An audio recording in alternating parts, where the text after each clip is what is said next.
জুলাই যে দুর্ঘটনা ঘটেছিল সেটা শুধু আমাদের কলেজের জন্য নয়, এটা বাংলাদেশের জন্যই একটা শোকাবহ দিন ছিল এবং সারা বিশ্বে আমরা জানি এই দুর্ঘটনাটা বেশ প্রচার পেয়েছে।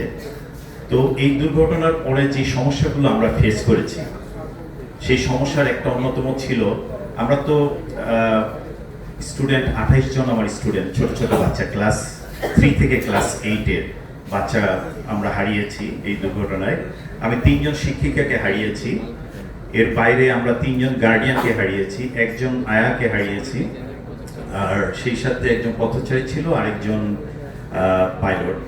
তো এই দুর্ঘটনার সাথে এরা তো মারা গেছে, কিন্তু একটা বড় অংশ, সেটা 70 জনের মতো, যারা সিভিয়ারলি ইনজিউর্ড ছিল, তারা বিভিন্ন হসপিটালে চিকিৎসাধীন ছিল, ন্যাশনাল বার্ন ইউনিট এবং local CMH, Dhaka medical. So এইদের পাশে আপনারা সবসময় ছিলেন। তো আমি আপনাদের সবাইকে আমার কৃতজ্ঞতা জানাই মাইলস্টোনের পক্ষ থেকে, আপনারা যেভাবে আমাদেরকে সাপোর্ট দিয়েছেন। তাদেরও চিকিৎসার দরকার ছিল, মেন্টাল সিচুয়েশন, তারা যেই ট্রমার মধ্যে দিয়েছিল, সেইখানেও আপনাদের সহযোগিতা ছিল বলেই আমরা আমাদের শিক্ষা কার্যক্রমটা স্বাভাবিক পর্যায়ে নিয়ে আসতে পেরেছি। আমি 2টা স্টুডেন্টের কথা বলি যারা ওই ঘটনার দিন ওই স্পটে ছিল না, কিন্তু একটা মেয়ে আমার পরীক্ষার্থী ছিল এইচএসসির, সেই এই দুর্ঘটনাটা লক্ষ্য করেছে বিল্ডিংয়ের 10তলা বিল্ডিং, তার একটা ফ্লোর থেকে। তারপর থেকে তার মধ্যে অলওয়েজ প্লেন তার উপর এসে পড়তেছে, ঘুমাতে পারতেছে না, সে কোথাও খেতে পারতেছে না, এই অবস্থা। তার পরীক্ষাটা 1 সপ্তাহ পরে।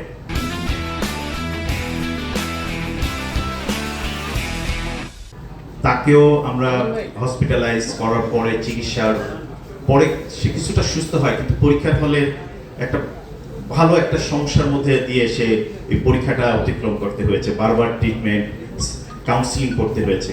আরেকটা ছেলে ক্লাস 12-এর, সেই দুর্ঘটনার সময়, তার নাম হচ্ছে সাইমন, সে উদ্ধার কাজে নিয়োজিত ছিল, কিছু কিছু স্টুডেন্ট, ছোট বাচ্চাদেরকে সে, তারপর হঠাৎ করে সে নিজেই অসুস্থ হয়ে যায়। সে এতটাই অসুস্থ হয়ে যায়, সে প্লেনের শব্দ নিতে পারতেছে না, সে আপনার মাইলস্টোনের নাম শুনতে পারতেছিল না, সে ন্যাশনাল মেন্টাল হেলথ ইনস্টিটিউশনে অনেকদিন ট্রিটমেন্টে ছিল। এখন সে ফিরে আসার পর, ক্লাসে আসার পর হঠাৎ করে তার ফ্রেন্ড ওই ভিডিওটা দেখিয়েছিল যে প্লেন কিভাবে করছে। তারপর আবার সেই মেন্টাল ডিসঅর্ডার ইস্যুগুলো তার মধ্যে চলে আসে, আবারও তাকে ট্রিটমেন্টের মধ্যে নেওয়া হয়। তো এই যে সমস্যাগুলো, এগুলো হয়তো বারবার তারা ফিল করবে। তো তাদের এখানেই হয়তো তাদের জার্নিটা শেষ না, তারা আরও ট্রিটমেন্ট হয়তো দরকার পড়বে তাদের ভবিষ্যতের সময়গুলোর মধ্যে। এখন অনেক যারা ইনজুর্ড ছিল অনেকেই বাসায় ফিরে আসতেছে, কিন্তু বাসায় ফিরে আসলেও তারা কিন্তু মানসিক যে ট্রমা, সেটা থেকে এখনো উতরায় আসতে পারে নাই। তাদেরকে আপনাদের সাহায্য দরকার পড়বে। একটা বিষয় আমাদের এখানে, যেটা মানসিক বা মেন্টাল যদি কোনো সমস্যা হয়, আমাদের সোসাইটিতে খুব অ্যালার্জি এই মানসিক সমস্যা বা মেন্টাল ইস্যু নিয়ে যখন কথা বলি।